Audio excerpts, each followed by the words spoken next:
Bonjour à tous.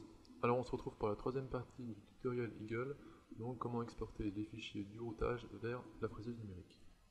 Alors pour commencer on va cliquer ici, donc sur les calques, et on va demander à afficher uniquement donc la couche du dessus et les pads ainsi que les vias. Donc on clique comme ça, on vérifie qu'en dessous il n'y a plus rien, on fait OK. Et on va venir exporter cette image en allant dans Fichier, Export, Image.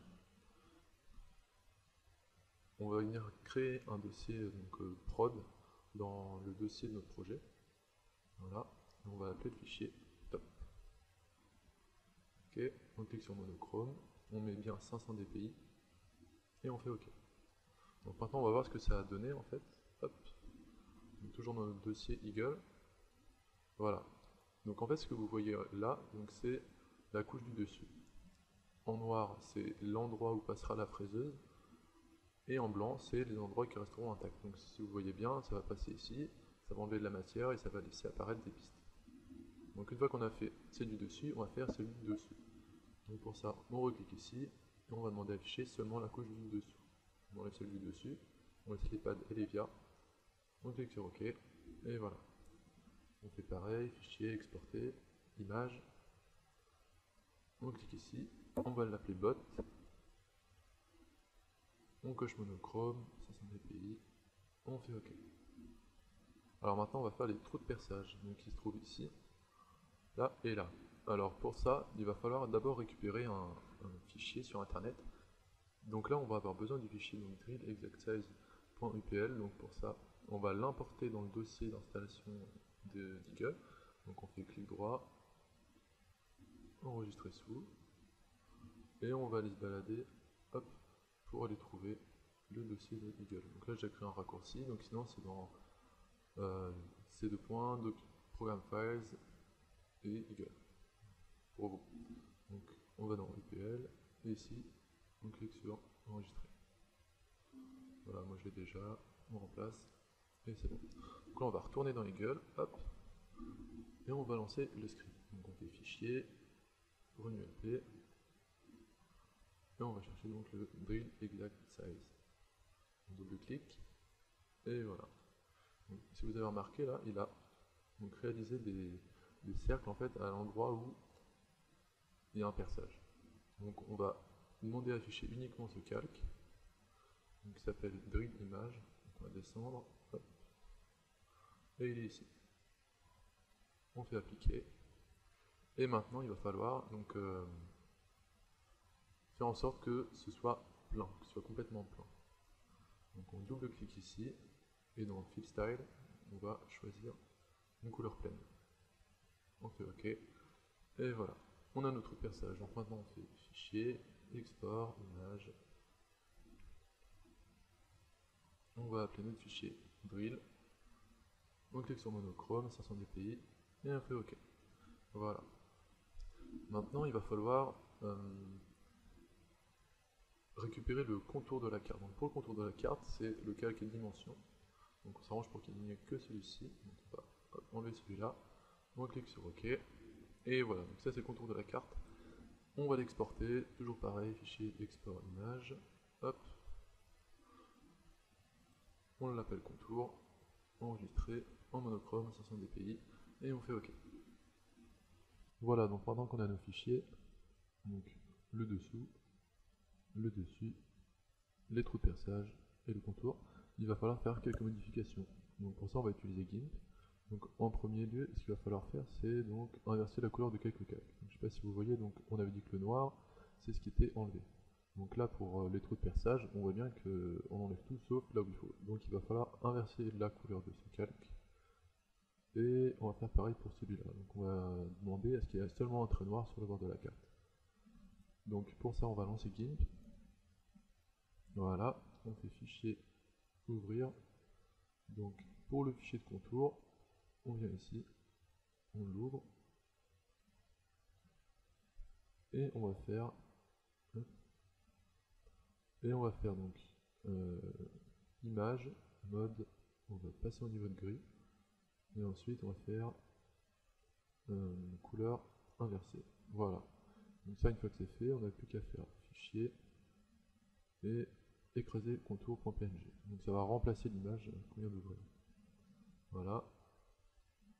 Donc on peut aller vérifier dans le dossier que l'image a bien maintenant entraînable. Donc va falloir faire pareil pour le drill. Et il va aussi falloir faire une modification sur la carte du dessous. Donc en fait il va falloir venir retourner le calque du dessous. Parce qu'en fait, lors de la création de la carte, avec la fraiseuse numérique, on va venir retourner le circuit pour graver l'autre face. Du coup, les trous ici vont se retrouver là. Donc il va falloir les faire aussi dans GIMP. Donc on va d'abord commencer par celui-là. On va lancer GIMP. Donc là on va venir ouvrir le fichier top. Voilà. On double-clique. Ensuite on fait fichier ouvrir en tant que calque. On va récupérer le fichier bot. Voilà, qui est le fichier du dessous. Et maintenant on va aller dans image, mode, et on va passer au niveau de grille. Si on ne fait pas ça, on ne va pas pouvoir faire de modification. Donc on va utiliser l'outil retournement qui se trouve là pour retourner le calque du dessus. Moi je vais cliquer, hop.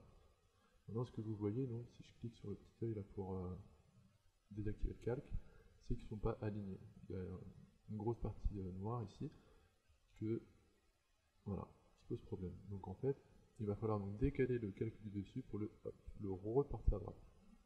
Donc pour ça on va utiliser, alors déjà on va baisser l'opacité de ce calque, voilà, on vient ici, hop, on va glisser vers la gauche, voilà, 50% à peu près. Et donc là on voit très bien les zones grises. Donc ce qu'on va faire c'est zoomer sur cette partie là pour la mesurer.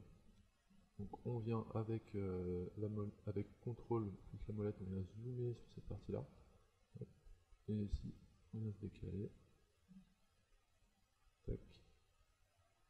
Donc il faut s'arranger pour que ça soit assez précis. Voilà.